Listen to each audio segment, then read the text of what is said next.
guys, welcome to English Group for you on my YouTube channel. Today we are going to talk about comparison of adjective or you can say degrees of adjective. Okay guys, comparison of adjective है क्या। सबसे पहले आप जाने कि compare means होता है तुलना करना। किसी भी वस्तु या व्यक्ति के गुण को जब हम किसी से तुलना करते हैं, एक दूसरे से या एक को कई लोगों से, तो उसी को तुलना कहते हैं। तो ये कंपेयर से बना है कंपैरिजन। और कंपैरिजन क्या है? वो नाउन वर्ड है। और ये कौन सा नाउन है काइंड्स ऑफ नाउन में? यह एब्स्ट्रैक्ट नाउन है। तो आप काइंड्स ऑफ नाउन पढ़े होंगे, आपने सुना होगा वीडियो मेरा, तो देखिए आप समझ गए होंगे कि एब्स्ट्रैक्ट नाउन कैसे बना, इसलिए मैंने रिवाइज कर दिया। दूसरा यह कि कंपैरिजन यानी तुलना किससे करना है? वो एडजेक्टिव की। तो कंपैरिजन ऑफ एडजेक्टिव भी किसी बुक्स में आप देखेंगे तो कंपैरिजन ऑफ एडजेक्टिव मिलेगा। और कहीं पे पुराना पहला जो है, पहले से लोग डिग्रीज भी बोलते आ रहे हैं, तो डिग्रीज ऑफ एडजेक्टिव भी बोला जाता है। तो दोनों नाम को याद रखना है। चलिए, तो comparison of adjective modern English में बोला जाता है। आजकल हम लोग यही बोलते हैं। यहाँ पे कुछ सेंटेंसेस जो मैंने लिखा है वो आपको ऑब्जर्व करना है, इसीलिए मैंने लिखा है ताकि आप टाइम भी बचे, वीडियो की लेंथ कम हो सके। चलिए गाइस, यहाँ पे एक पहला सेंटेंस है कि Radha's mango is sweet. Hindi क्या हुआ कि राधा का आम मीठा है। यह पॉजिटिव डिग्री है। चलिए, Radha's mango is sweeter than Ali's. Radha का आम जो है अली से ज्यादा मीठा है। यह हुआ comparative. Radha's mango is the sweetest of all.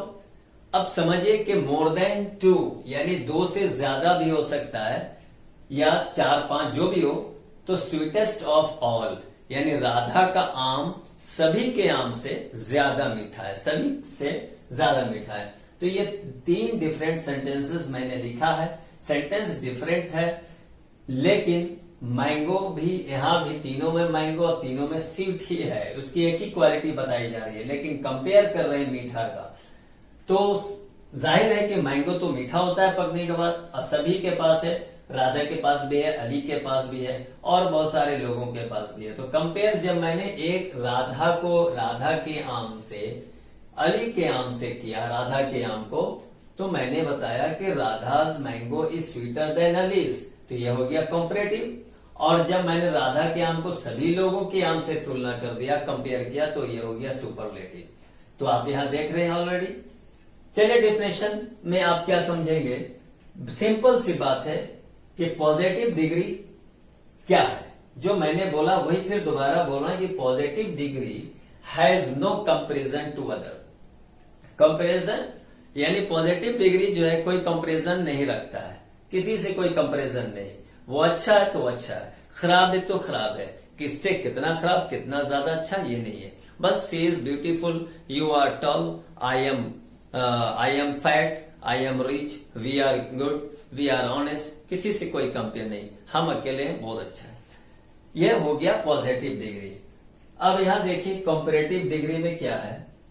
Comparative degree tells the greater और lesser the quality to others. यह जो है कंपैरेटिव डिग्री में किसी भी वस्तु, व्यक्ति या स्थान के गुणों को या उसके दोषों को, उसके अच्छाई और बुराई को जो बताया जाता है, तो वो जो है कंपेयर किया जाता है कम या ज्यादा। तो दूसरे से बड़ा, ग्रेटर और लेसर, ज्यादा भी बता सकते हैं, कम भी बता सकते हैं, तो उसको कहते हैं कंपैरेटिव डिग्री। जैसे गुड का बदला हुआ रूप बेटर, ब्यूटीफुल तो more beautiful, sweet sweeter, rich richer. अब यहां देखें, नेक्स्ट है superlative degree tells the greatest और least degrees to others. Superlative degree में क्या है कि बहुत लोगों से किसी एक को सारे लोगों से अच्छा करते हैं। यानी अगर एक बच्चा लंबा है, सॉरी अब दूसरा मैं समझाता हूं कि ऐसे समझे कि हमारे यहाँ पे आसपास में, आपके पास या हमारे पास बीच में 10, 20, 25 लोगों की भीड़ लगी है और सभी लंबे लंबे लोग हैं, सब 6 फीट हाइट के हैं। जब खड़ा कर दिया जाता है तो कोई 6 फीट 1 इंची भी निकल जाता है और कोई 6 फीट 2 इंची निकल जाता है। लेकिन उसमें जो सबसे ज्यादा अगर 6 फीट 3 इंच है और बाकी सब 6 फीट 2, 1.5 वगैरह, तो सब लंबे ही कहलाएंगे। लेकिन 6 फीट वाला सबसे ज्यादा लंबा कहलाएगा। तो उस एक अकेला को सभी लंबे से अलग करेंगे, सुपरलेटिव हो जाएगा। उसी तरह से अगर एक साथ किसी भी चीज को देखते हैं और उसमें एक अलग दिखता है, मोटा है, बड़ा है, तो वो सुपरलेटिव है। लेकिन जब दो से कंपेयर करते हैं तो वो कंपैरेटिव होता है। अब यहां देखें, सुपरलेटिव का भी क्या है, superlative degree test the greatest, चलिए बता दिया है। अब यहां क्या है, फिर सेंटेंसेस मैंने 3 सेंटेंस लिख करके समझाने की कोशिश की है गाइस, तो आप बोर्ड फिल नहीं होंगे करेंगे।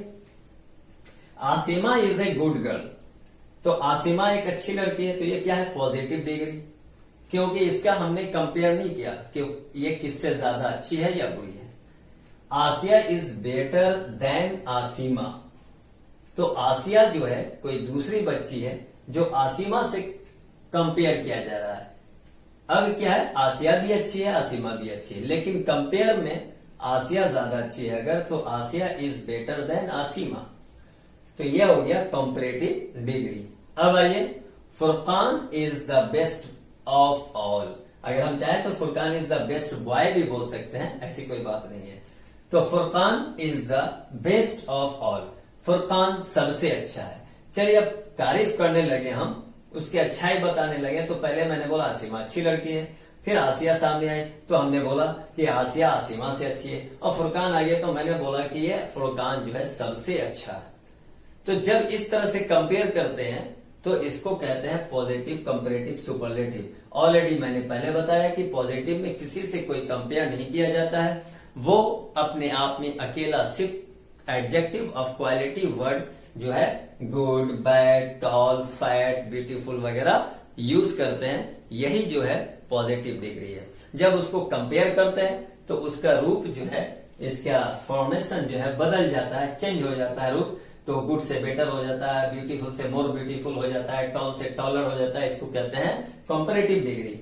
और सुपरलेटिव में क्या होता है कि उसका तीसरा रूप हो जाता है, अगर गुड है तो बेस्ट, गुड है तो बेटर के बाद लास्ट बेस्ट होता है, फिर उसके बाद मोर ब्यूटीफुल है तो ये हो गया पॉजिटिव डिग्री में, तो कंपैरेटिव में मोर ब्यूटीफुल, फिर मोस्ट ब्यूटीफुल होता है। अगर टॉल है तो टॉलर हो गया, फिर लास्ट में क्या हो गया, टॉलेस्ट हो गया, ये सुपरलेटिव हो गया। तो गाइस मैं समझता हूं कि ये क्लियर हो गया होगा किसको क्या कहते हैं, ठीक है।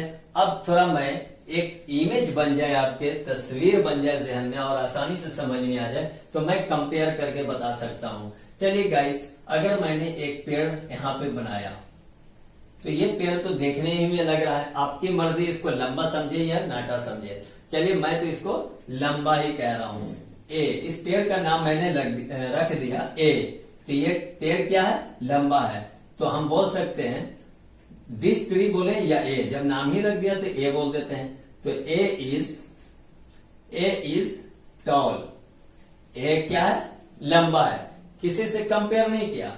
अब आप देखें कि जब मैंने यहां पे, अब क्या दिख रहा है, अब ये दोनों को जब देख रहे हैं तो कंपेयर करने में क्या हो गया, अब ये छोटा हो गया, ये लंबा हो गया। तो चलिए अब बी बोलते हैं इसको। अब लिखते हैं कि बी इज, इसका नाम है बी, तो बी इज टॉलर। अगर यहां पे इतना ही छोड़ दें तो भी सेंटेंस कंप्लीट है। तो बी इज टॉलर, तो पेड़ जो है, दूसरा पेड़ जो है बी जो है, तो बी इज टॉलर हो गया, बी इज टॉलर। अगर देन लगाएंगे तो देन भी लगा सकते हैं, तो B is taller than, B is taller than A, यानी बी जो है ए से लंबा है। चलिए अगर आप फिर यहां पे आते हैं तो अब यहां देखें, अब गौर करें, ए बी, इसका नाम सी है, और यहां देखें ये है, इसका नाम डी रख दिया। अब देखें आप कि बहुत सारा पेड़ है, बहुत सारे पेड़ हैं। अब आपको सबसे बड़ा सबसे लंबा पेड़ कौन सा दिख रहा है? ये वाला दिख रहा है, इसका नाम डी है। अब आप इसको लिख सकते हैं, डी इज द टॉलेस्ट। अगर ट्री लिखना है तो लिख भी सकते हैं, D is the tallest tree of all. यानी डी जो है, डी पेड़ जो है सबसे लंबा है। तो आपने इसके गुण को बताया टॉल से। अगर आप शॉर्ट से बताएं तो शॉर्ट से भी। इसी तरह से बहुत सारा चीज है। अगर आप ये गेंद है या इसको आप लड्डू समझे, जो भी समझे, तो चलिए गेंद ही बता देते हैं। ये गेंद है तो ये सिंगल है, तो ये क्या है? अब आप इसको छोटा समझे, बड़ा समझे तो बिग बोल सकते हैं, स्मॉल बोल सकते हैं। तो चलिए इसको आप स्मॉल बोल दीजिए। अब इसके बाद दूसरा जो है बनाते हैं, तो अब देखिए क्या, दोनों तो सेम लग रहा है, तो इसलिए अब इसको सेम तो नहीं बताएंगे, थोड़ा सा। अब देखिए ये छोटा लग रहा है, तो अब क्या होगा? स्मॉलर हो जाएगा, इसको स्मॉलर बोलेंगे। और अगर और जो है इससे छोटा हो गया तो सबसे छोटा। अब यहां से सबसे छोटा हो गया तो स्मॉलेस्ट हो गया। तो गाइस समझ गए होंगे कि कैसे बनता है, और याद रखना है। एक और इम्पोर्टेंट चीज यह है कि आपको यहाँ पे, अगर आपने बहुत ध्यान दिया होगा, गौर किया होगा, तो सोचेंगे कि ब्यूटीफुल से ब्यूटीफुलर क्यों नहीं हुआ। तो उसका एक अलग रूल्स है समझने के लिए, जो 2-4-5 मिनट में इसको क्लियर नहीं हो पाएगा।